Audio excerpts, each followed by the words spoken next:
Hey guys, welcome to Unit 2, Section 3, Parallel Lines and Transversals.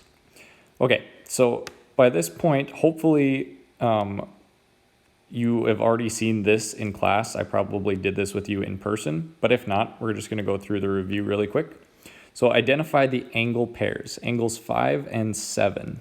So 5 and 7, right here and right here.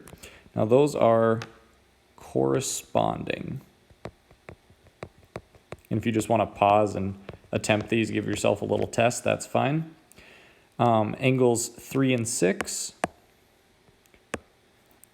So 6 and 3, those would be alternate interior. Sorry, I'm going to abbreviate. 6 and 10.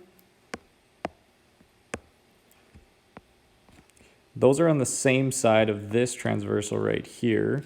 So those would be same side interior. I'll put SS interior. 10 and 14. So 10 and 14 are side by side. So that's one of the special cases. That is a linear pair because they make a straight line.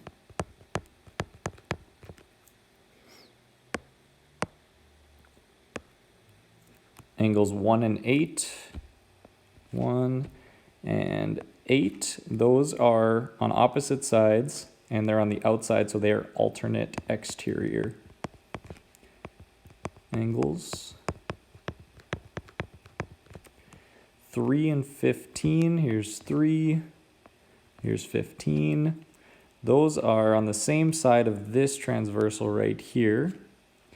And they're on the outside, so same side exterior.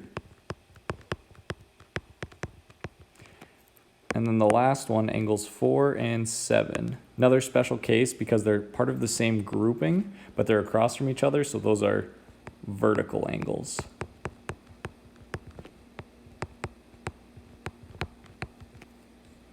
All right, someone very wise wrote this. Now what we're going to talk about, so my drawing here, is going to be two lines intersected by a transversal, just like what we've been working with. But these lines are special because we are going to assume that I drew these perfectly, and we are going to assume that they are parallel. And again, hopefully I went over this with you in class, but for those of you that maybe weren't in class and are watching the video for the first time. With these parallel lines, this causes special relationships with these angles that we have. So 1, 2, 3, 4, 5, 6, 7, and 8. So if we think about angle 1, let's say that angle 1 is 130 degrees. Well, angle 2 right next to it here would have to be 50 degrees. And then angle 1 and angle 4 are vertical angles, so therefore they would have to be congruent to each other. And then 2 and 3 are vertical angles, so that would also be congruent to each other. So we got 130, 50, 50, and 130. Now the assumption is if these lines are parallel,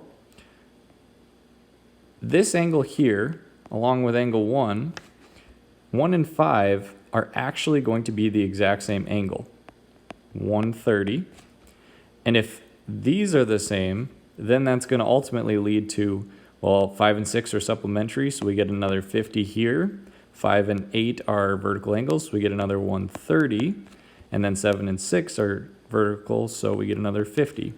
So basically, we see a lot of these repeated numbers back and forth in the different angles.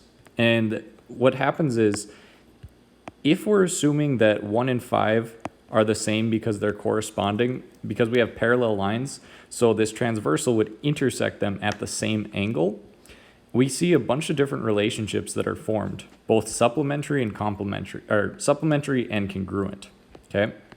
So here are the theorems and postulates that go along with this. If two parallel lines are cut by a transversal, then blank. So the first one is called the corresponding angles postulate. what it means is if we have two parallel lines cut by transversal, corresponding angles are, I'm going to use the congruent symbol because I don't have a ton of room, are congruent, meaning they are the exact same angle. Next one, alternate interior angles. If we look back up at our diagram here, so alternate interior would be like 3 and 6. And from what I got here, they're both 50. Same for 4 and 5. Those are 130. So they are congruent to each other. So for this one, alternate interior, put angles are congruent. Now if we go back up here, we look at 1 and 8, those are both 130, and then 2 and 7, those are both 50, which means alternate exterior are also congruent.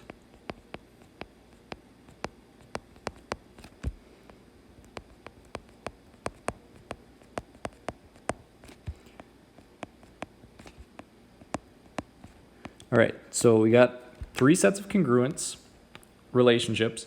Now, same side and interior and exterior are both going to be a little different. So same side interior would be like angles 4 and 6. 130 and 50, those are obviously not congruent to each other, but what they are is if you add them together, we get 180. So they're supplementary. Same thing with 2 and 8, which are alternate or same side exterior angles. Those are also 130 and 50, which adds to 180. So these are both supplementary. So I'm going to put SS just for same side. I'm trying to save a little room here. Same side interior and same side exterior angles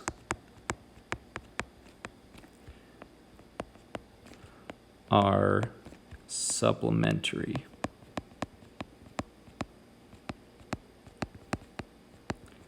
Kind of ran over, sorry. This one I'll just put on the bottom. Supplementary. So you'll want to refer back to this chart when we're talking about when we're doing the problems for this homework. Okay, so let's actually calculate the values of x and y based off of what we just talked about.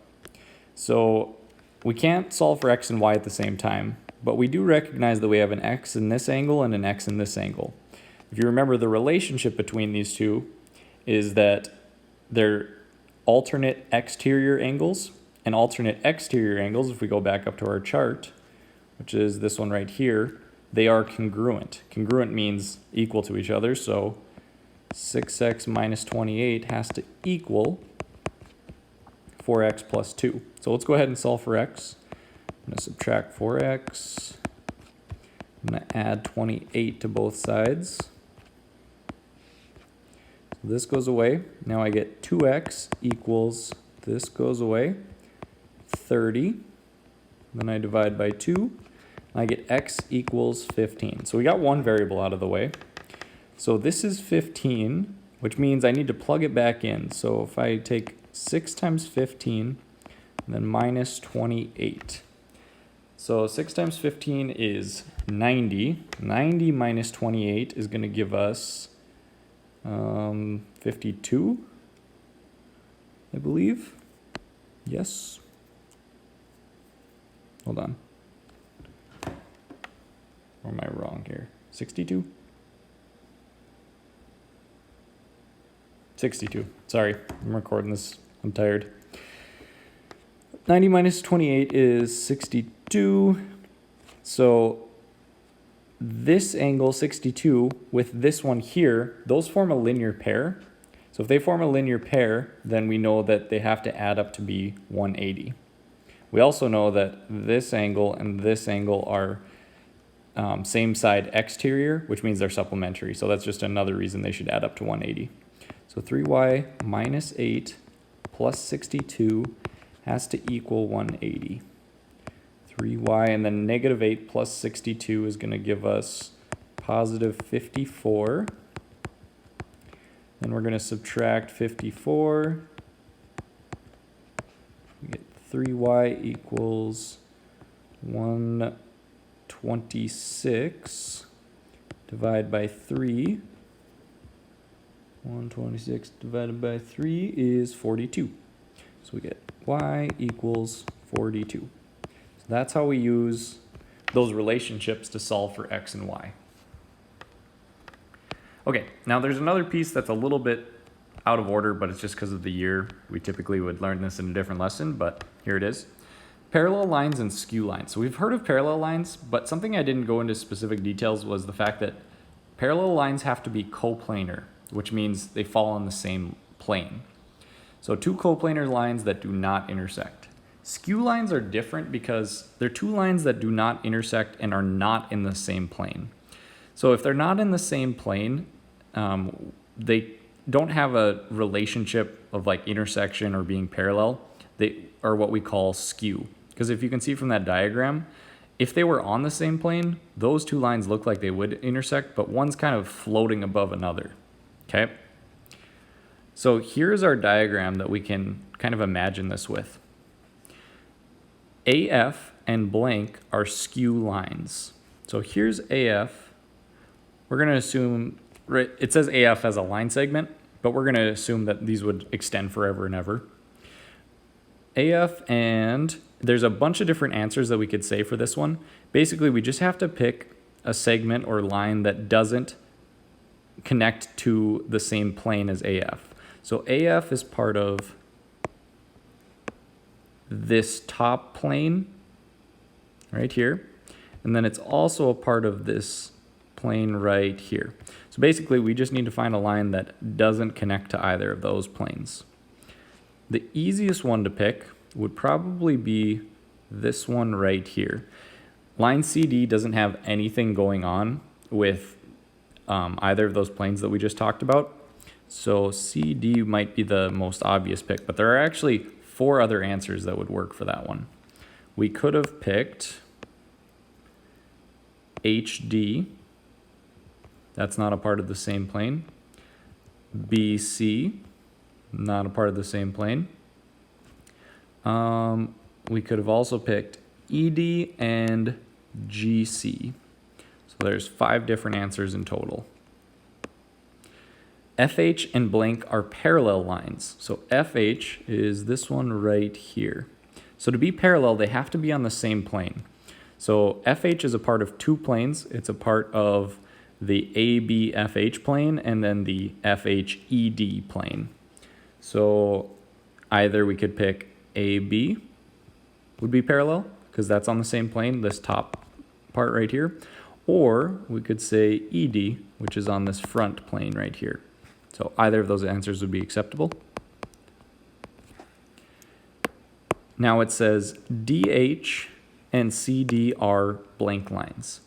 So DH, which is this one right here, and CD, so those are actually intersecting. They're on the same plane, and we have that special diagram right there, which is a box in a corner, which is a right angle. So they are perpendicular because they meet at a right angle. So those are perpendicular. AB and DE. So here's AB, and DE is way over here.